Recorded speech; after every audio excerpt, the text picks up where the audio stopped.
الذي خلقني فهو يهدين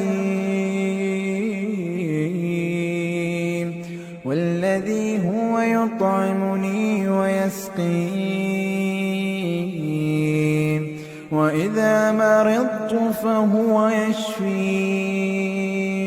والذي يميتني ثم يحيين والذي أطمع أن يغفر لي خطيئتي يوم الدين. ها يالون كاكو يالا مسلم ولنتا نياجبه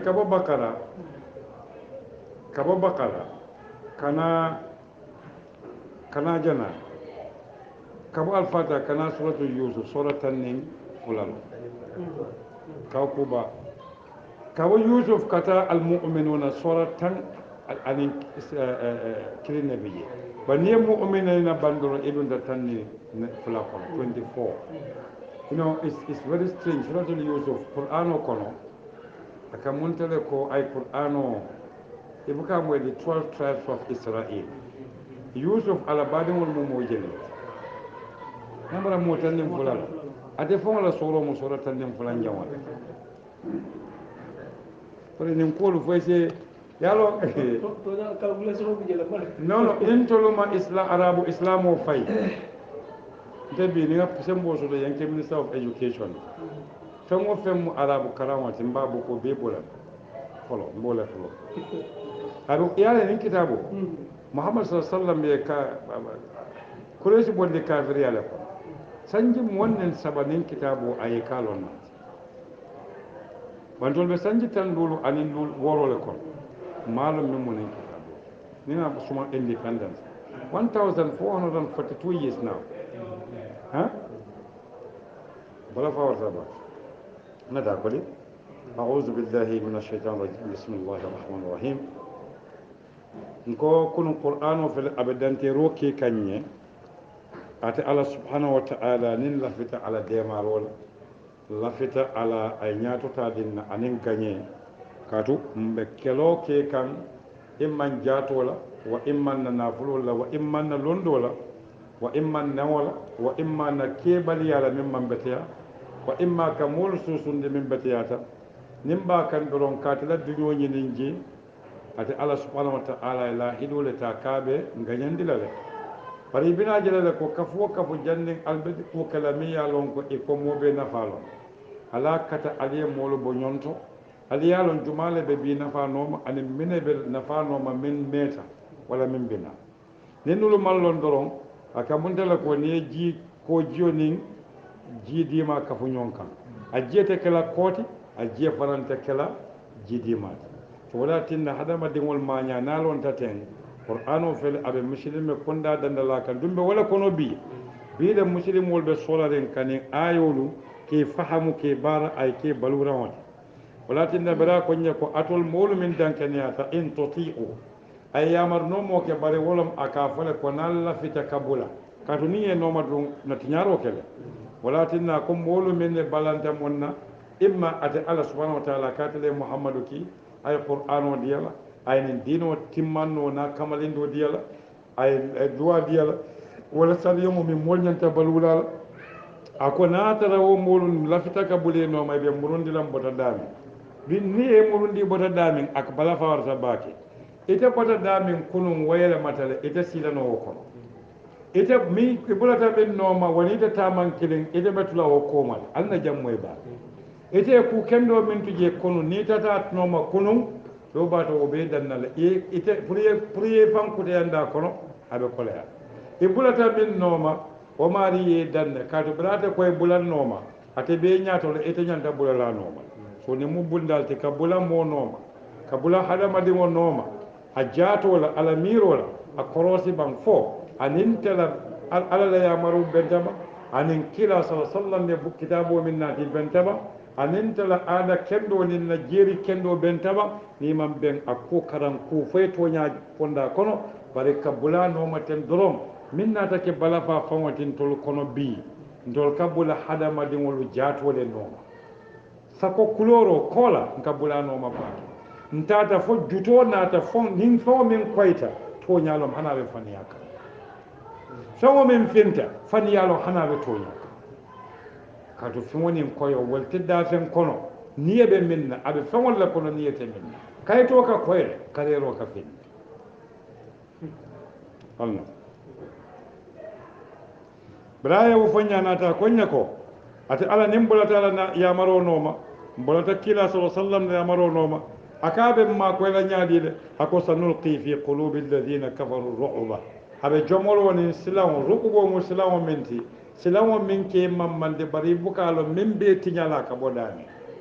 karawo karayama e camera ko silan feŋole ɓe jee ake jomolindi le atele jawyata silan o beeti rukubo kayi jijandi le e buka tenkunno dawoɗa etiyamara jaw min mbiyanomaɓe fontina jeen a koña bima ashraku bi sababi shirkihim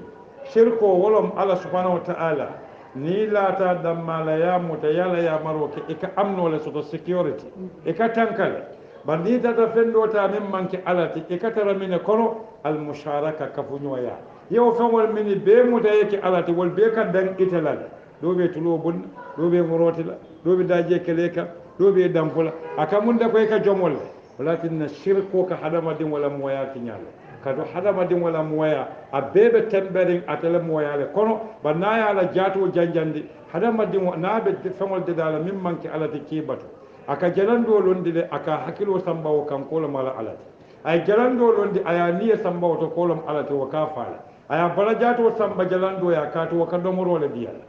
hadamadin woka jalamol deda ten walatinna ala jalamol be buka tambi sabala mini kummayata walatinna ala ko afar ayta lata wal uzza wal manata thalithatu l ukhra anoda trinity la taqulu thalathatun fantahu dinol mini be tambete fawol kile dinola e be benen trinity le thaluthiyya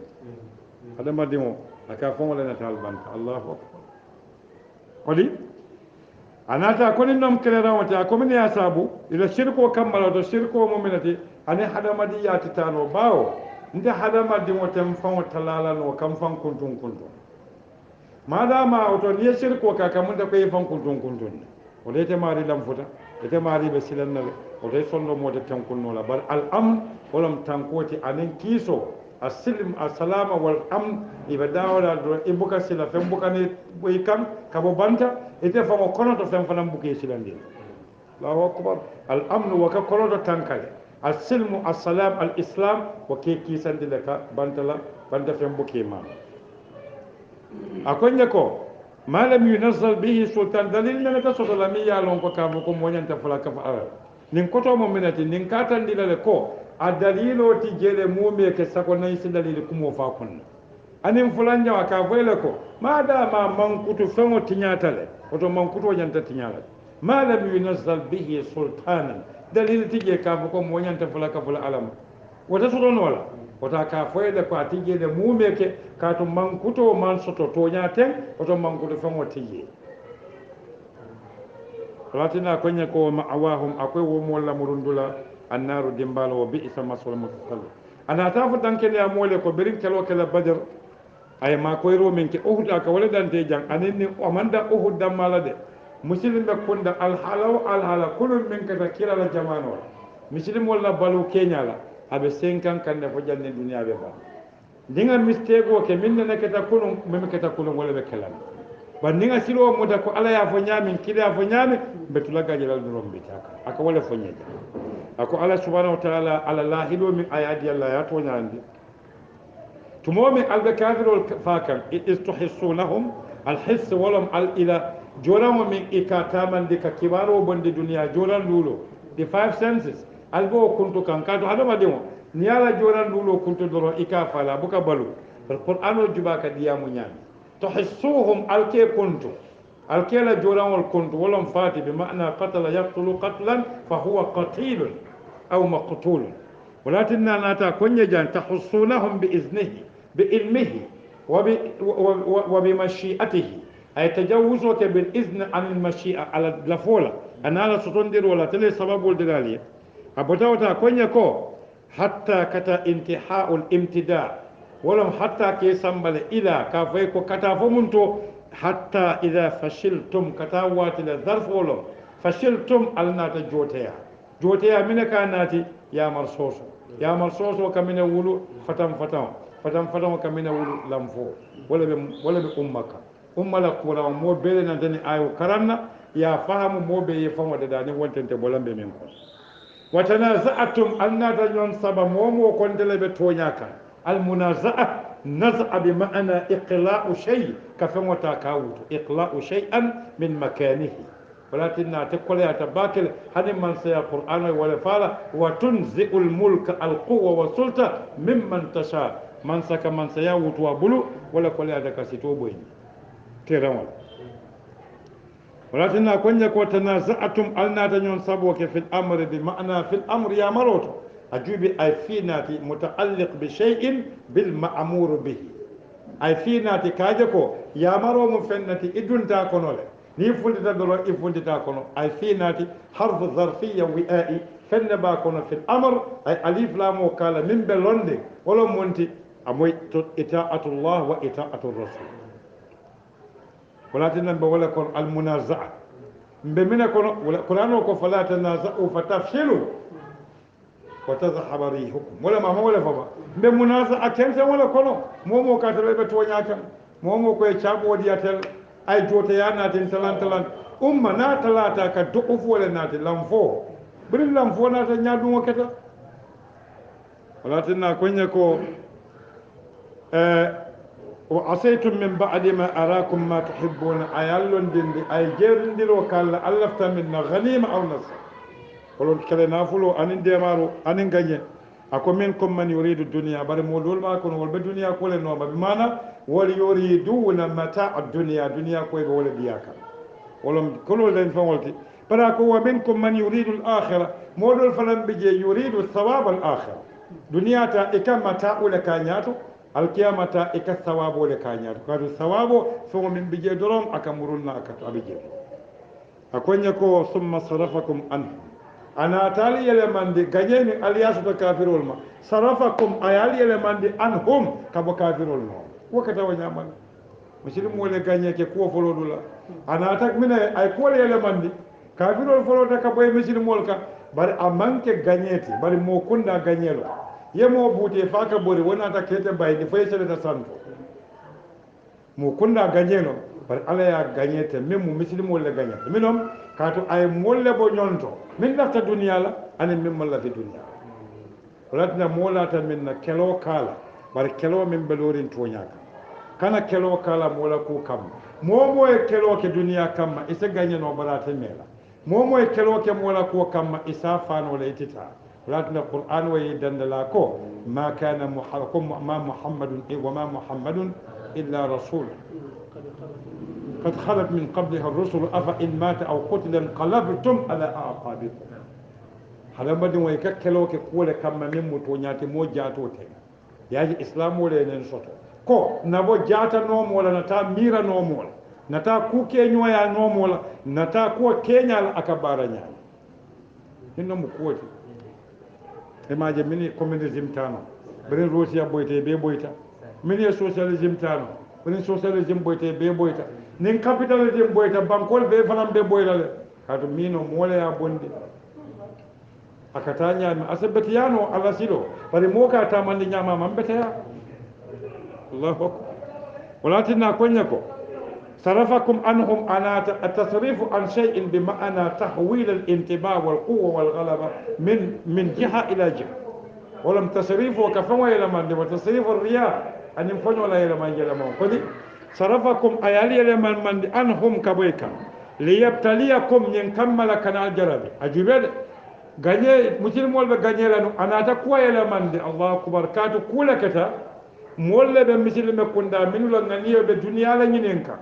nin ganye kata amoyde nin wolu won ganye kata no ohud wol mini lafta don duniya la ibadele be talla misil me ya kono bari bina misil me ya lanjuro kala konole kaatu ibba fulale ko nin dino ni dun ta ko ne ka ganyale e be dunna je fango kammala e te dunna je ka foko illa taala le ka abul ala no manin kila aka nifaqo le wulu sonno mo nafikiya ɗum ɓe wole kono doɓe politique parti to aɓe wurila aɓe min noma place o doɓe dow kuñinola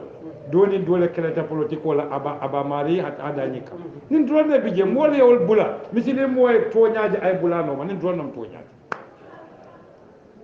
wala bata ko wala qad afa ibtila'a walam feŋo ya jarabi faya tembolo ya jarabi walatinna ni ko sabun baliyun dendi ko min kotota fani yamuta gafara walatinna ala ay tamhiso natini ayo kono imajel liyumahhisa allahu alladhina amanu wa yamhaqa alkafirin mahso kotomo minti ka valeur o diyal koy ka sano ke dimba kono tamhis bi ma'na ikhtibar bin nar ka sano ke dimba kono ka senandi wecc oto koleya min aya fo jam tamhis o nata ka sondomol ku ka senandi ibtila o nata ke jarabi balwala batala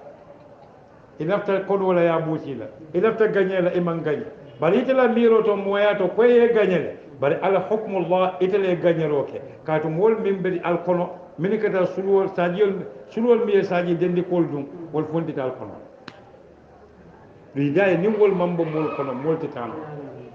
wollom nen fula molti e tolle mo ñatilindula fula molti eɓe siyari umma kono e teɓanno yaji umma la probléme o naata umma ay mo kunda probléme o le soto womo kunda probléme mo wole man deda na deda tan ɗon kila sa sallam ay mo kunda deda le fakita kut ay mo kunda londo dile sonta londola womo kunda fon kiila e sariya o min naati e bulatano mo fulabon e camera ko ila baluwolo wila baluwolo fana braye banda ko wala qad afa ankum ako ala nata yam fo al afu wal ghafara min yafata ghafara e ka junubo nula abuka funte koten afa junubo e min wulu e ka wala bolliji allahu akbar qur'an ole diyamono ni ko afal aslu bi ma'ana nune min junubo ya tuja katale ni ko ghafara bi ma'ana ikama bole latinna nen ghufrano kita moye amari na junubo aka kabulu tulungolati mol kanyinala ifon ka danti bal mol buka ke kusobe wadi braye banda konya ko ankum kabu alkan bi ma'ana afa bi ma'ana rafa'a al haraj ankum ay deto ni deto bondal kan akonya sommo kola ako wallahu alade dhu fadlin fisamante ya dunkelom be ma'ana sahibul fadl al azim ako fisamante yalbe ataletamu ako jumanyolu kan alal mu'minina alladhina yu'minuna bihi wa ya'maluna ma amarahum bihi wa yattabi'una ar-rasula wa yuti'una amra min kan beka do Allah subhanahu wa ta'ala abud bitum wakale dula min ketanun jajube qur'an o kamin dinna nin ka kuyata bake misilimoolu londi mañantar la duniya man min karanno pare ndeysaan nin moo ka karan moola karan wala a buka ke ko moo min a karantala karan wala wo moo fanan kamira ko atele ka mool fanan be karan nin noon fitinoote nin moo ka karan moola karan wala ate ka hakkiloo sukile a yasiti jolola wo min ka karandi wo fanan ka jele ko mbatu nan ka min bennooma ka ka karan mba kela suwoletina selaka mool ɓe ñonnoma ten mool ye ñonke suwolete ɓe selede ñonno ni ta hakkilo kamalita minti kay kaɓe e mira ntele ɓe mira ley yewo ke suwoti naka ɓolni ko falol naɓe mbalito cikal walli pala donon mun tumale mantoɓe ɓolanin batako mun tumale mantoɓe toñaguela mun tumale mantoɓa fon foroyandila ka ɓulanin kitabo o noma anin mouhammad e minto diyamo siyata baraman siya mo be keta oustas oti mo be keta taliboti wati kiliwon eka kilinneta wati kilin ha defa yamra be muru talibe yala wala da hawarata ka talibe yala woli be ko kuto lonka braye banda juba kana min kenya tasawwur ndesan ni momenti te kenoto wala bari nya kam qur'ano be dantero la fay nya be muslim wol din kafiro la kerola uhud qur'ano ka wala dilan ndesan duita tije wolun bari be sirin gambia bi 2021 maji karo kono bi ñaabala ka keñama juba kamin fayi yalon e kon yamo e ɓorita womo kuulolete bari ye ɓori faye sele mo ɓori ɓalatide ha mol keɓa ka ɓori mbewolon bari ye ɓori faye sele oto sulwole ɓe noon wala jato yalo dimmitade allah jammo e qur'an o wulata nin kitabuɓe kala ala dammala taati yaye mini ka si namirawol dolu namota momon ɗe tan haɗamadi mo momin kasi ka fonin kitabo muhammad ya ta dulale to mari malam me kan parce que natala ya ta te nul safela je nul te safela non je ka to nul ka tandile ko gagné ketale bo ketale mo be la kitabo safele ka ku ken wala fay marima ni mu ku ken do de bor mo kiteta mo ya mera ko gagné lo gagnete alna jam akonya ko ittumomin wazkuru al hakilin bulon do ki idmu zarfole mutaalliqun abadan min wazkuru alal hakkilo bulande ba atol danken yamul kalun tol tijelo akoye ko id tusiduna tumomin albe borila tadhahabuna ala jami'ul tawajjuhat wal awjuh tusiduna albe sarela tusiduna albe borila tusiduna albe janjan kam banko kan walatinna fonseluna kalimatu saada fonsa akoto fo abata dami ni ko saada wala saida yas'alu su'udan بمعنى ارتقى أصلته نيكو صعد يسعد صعودا بمعنى انحدر أجيد نيكو صعد يسعد صعودا نيكو ولم أصلت شرفا بنيان نيكو صعد على أرض ولم أتات بانكو أبي جنجان كان كنترول تجابي بوريكا أبي جات بلاد نيكو لاتنا نيكو صعيد ولم بانكو منكو من بانكو كان وكلنا على وجه الأرض من بانكو نياكا والطريق أن ينسلوا أراب كوان طريق فانا مؤمنة الصعيد بانكو من بانكو نياكا إما من با نياكا وإما من با كونتا بيبتياتا ولأن القرآن وكفتيمموا صعيدا تربة طيبة من بسنها pare kayitol ni cimentol ni franco kayito jamfana musilmol salom fikol diamol siata ji niaji ay banku munko fo banku munko e fenne soto an banku munko e fenne soto aka fon minka kuno fa se jallon nin dino tina wo nyama ka fo ko nin kedoro yede anyini etele malon wala korita nin ne fitinati umma ko ka ikamin ke qira'atul istinbat kense ya famo tara kitabo to e malon bin ya sabu ko fo akaram anyini Allahu akbar banko mo detergent o mo kamin o de sawelo kamin nim banko mo qur'ano fo wala ni wonde fo min bele baade nim banko kan nim banko boka kuno fa anin sero mon se baluno jamba bar kabrol be satel ko famol be fa kam anno e ka seraba o banko ka famo be seniyande walatinna konya ko istumo min tusaidun walatinna ni ko saada yas'udu ko saida na la fengo fole bar ni ko tanaffasa suada nimmo be dewre dewbata kan nabe ni jila ni jiyo ka jamfal e ka fole fulanun يعني تنفس السعداء ولو على جمع مسعود التي ولا على جمع مسعودات ولا سعدات ولكن أكون يكون استمام تصعدون البسر الببر البب جنجن بانكو نياكا ولا تلوون على أحد المموكلين فعل البوكل واتو منا كمنتكو كافر البلاتين ومالك كالبون فلابون مثل المول جنجن تبانكو كان كونكو كان kila be kilika ibuka mole faale fan fentem fodde to kamba ala ilahi di jumala di sanulqi fi qulubi alladhina kafaru sanulqi fi qulubi alladhina kafaru ru'ba silaw kada kafiro sonno mo kono ye kanya bar yamaro soso kata munna kila e modul place dami walla tamila la dunya oto wolu mo mine be kala fo min lafta dunya la ise bo minimal la fi dunya la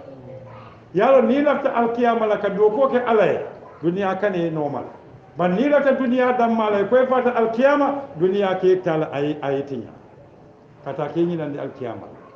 walatin naja konya ko istumo min tusaiduna albasalakan bi ma'ana tahrubuna ala wajhi al-ard wa tusaiduna bi ma'ana albasalakan ni ko sa'attu fil jabal ko sa'attu fil wadi ko sa'attu ala shay'in bi ma'ana alawtuhu kata kan santo ولكن كن يكجان استمومن تصعدون البسلك البوركم ولا تلوون على كاوتو نيكو لوا برأسه اياكم لامندي نيكو لوا بحقه ايا حقو سم نيكو الويت به ذهبت به ناسمبل نيكو اللواء ولم بتاليان تي امي ميليتيروليا نيكو الاواء ولا فنممنتي حمزه الممدوده ولم الشده كلياتي نيكو لوا الحبل اي جلو مرو كلمه التلويه ولن كفمو مرو akonye ko talwuna bar arab kan to ibara ni mu figure of speech le ni ko yani marra wala yalwi ala ahadin kari tambita amam mo faale bi ma'ana la yaqif wala yanzu amallo amam mo fanan koroti wala ma kototi nin kuwa qur'ano ka foyle ko ila boro jawyata le fo labon ako la yalwuna ala ahadin almam mo faale albe borika albe borin kan nyonka ako war rasul wato min albo ke kan war rasulu kiladu yad'ukum fi ukhrakum atabe lorin koma abal kilila woto kilabe lorin mun tole abe lorin kele wulo kono ateman bori atele be kiliro la mini be dan misilmol be tata ka sala atebe kilika ukhrakum atebe koma woto jambaro be lorin mun tole wote bori Allahu akbar nin no nyaaton kayati nin kore ngol bori tete lo bal ñaaton koye boda kakata political asylum ñini mini bano mol be kala ñaadile Allahu akbar hani dafeŋol ikate diŋol ma bole tol nden solo ikase wajja wala kono sewo asa diŋo ma bo ka samba kilometer kiliŋ ay murun nan kana solo kelendi solo dum baata faala par danka diŋo e balu nin non fitratallahi fil hayawanat barin tol bi jamano alaman tankala la momola siliŋo be boyka ake bor la la dimbaato ko ni wol fadala amanke abita mo lole furula problème wala be mo kunda mo le famo de da bang platin na kunun do ya fa ko fo mo le be yan hakilo le taba yi hakilo de be yawa amara be wonya amal nenen silo muta ka amara ko ite mo kunda ende san almala en tanka mobile o toro ye mobile o bonde nyin kammala ka mo la chokona fa mo la londo e janja mol kana bata bar mobile way masibo ke mo fin kunda la sako afrika kunda sanjita nyaato kuranto silo kan wolle be kelo mo kende tatar la silo kala male ma ko akonya war rasul sociology sol min ka mol kara ya katay wuli baye mol karan the impact of modern technology the impact of social media I mean ke molu la mirol silo ka ikamanya ayi sol ko ali yakorosi fon sang mol fon tata fo tembe to ka kurto men do ni be silo kuntula ni moto be na e buka borino kurto tata le fay mol fasota ayamuta e buka borino e buka tamano e buka tarano foy se tama daman foy silo bak do moto silo e silo to la wala you observe that pare kamale kamendo kala malen be ma akonya ko la taluna ala ahadin wa rasul yad'ukum abakilika min fi ukhrakum بمعنى القوم أمافو من ابتداء أن أقول فيه بمعنى وعاء في مكان كمنتكم متعلق بمكان أبدا دم فلا صلى كلا بلوري أتل بسلك أنكم قولا تبلورا كالتي أكوية فأثابكم غما أمويد فأثابكم الله غما كاتو على الله الودي الله برالياتنا أنا تملك فرقال كراندي كالتني عندي كتن أكوية فأثابكم غما أنا تصنو دندي كو كالكن الثوب أصاب بمعنى تطويب شيء بمعنى إما كاسينكا وإما تغطية كاموراكا من الثوب أنا تالو مورا من غما نيكو عرب كامتو الغمة ولا فنان كتوكا تدبوتي غمة فنان كتوكا الخير جملوتي واللبس أنيامو غمة كتوكا ولم فمتي من دبتيلا غمة عليكم نوحا قال نيالي نالي فغبي عليكم ولم كباركم من أدبتا تلوما ولأن كلا كوي حديثه فإن غم عليكم شعبان فقدروا على تقديره فوندم برو رمضان ويسابات نيكو فنا الغمة ولا فنا الشدة كوليات ولكن كوني بغم حزن نياجي يا تولا كتو غم كتو منتي ولكن سنتو لكاكل غمام كاتو أكبانتم بلين كارونين كيلو تيمال ولكن سنوان كونتانو نيكو يا كبانتم بل سنوان كونتانو تيمال ولكن يا تولا غم ولا بمعنى حزنا سنولم ميا لونكو أكتحول بين السرور والمن أكبانتم بل كونتانو أن سنو تيمال أكو غما سنويا المتبغم بسبب غم أي فلو بيت ولا سنولا كيلو من سنولا كيلو من يامر صوصوت بيكة السببيات فأصابكم غما أيال دندك دون غما سنولا بسبب غم كاتو ألي سنو منك كلا مبري ألي على يامر صوصوت أيال لون دي من ألي وال وتو مومو كلا والي نويا غم سنو بيكن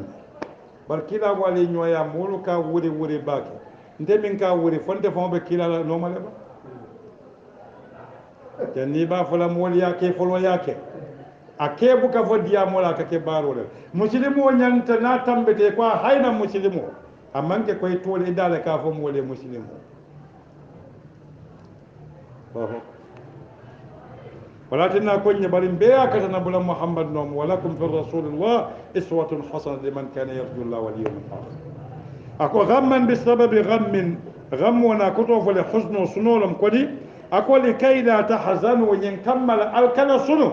لا مونا تعليلا أكنصب لك كي كتمنت مصدريا ونصب لا كتنفيوتي لكي لا تحصنوا إما حزوة كنون ولا كتمنت نصب تامن سيرولم nko kaymu ta'lili le lamu e ka fonne lamu ta'lil kaymu harfu lati kamin kile masdariyan wa nasban bal nina ay ta'lil wala kay mun ya sabu wakata likay la nyin kammala alkana sunomo minati ibe min noma imasoto ayeda wala ya busibul wala programme man fota akoy ala ma fatakum samala min yaldam wala monti gagné min aliyajenu arakum ma tuhibbun almasut أكويك ولا ما أصابكم عن المية من الغلبة والحزيمة أني يالغني أني دول فاتا جي ولو مسلم جماعة فاتا bari muslim mo men fata sede fure ya kono muna kontani tambita wala bari bi ni kono ta kelo la sa hani nde man konton nde man na jomuta nde wala kandi bebe lam furi